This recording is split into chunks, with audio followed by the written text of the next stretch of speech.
Salam dostlar. Bugün hamınızın bildiyi kimi çox əlamətdar bir gündür. Çox gözəl gündür. Hətta belə deyək, yağış belə yağır bu gözəl gündə. Dalda da xalalar qışqırışır. Bu gözəl gün münasibəti ilə istəyirəm bütün hər kəsi təbrik edeyim. Təbii ki, başda xanımlar olmaqla. Bu günləri həqiqətən də çox əlamətdar bir gündür. Yəni bütün dünyada qeyd olunur bu gün.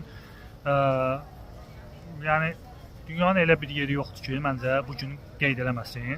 Bəzi o geri qalmış insanlar, nə bilim, cahil insanlar ola bilər ki, nəsə bir pretenziya eləsin, nəsə qeyd eləməsin, amma bunun belə deyək, çoxluğa bir aidiyyəti yoxdur. Hər kəs bunu qeyd edir. Mən də təbii ki, qeyd edirəm. Yəni gördüyünüz kimi, yəni buradayam, hadisə yerindəyəm. Bütün insanların, bütün belə deyək, cəmi müsəlman aləminin Ramazan ayının 7-ci günü olması münasibəti ilə təbrik edirəm. Bugün bir həftəsi tamam olur. Ona görə təbrik edirəm bütün müsəlmanları, bütün müsəlman bacı qardaşlarımızı təbrik edirəm. Təbriklər. Fresh flowers. Yəni gül də ala bilərsiniz, xurma da.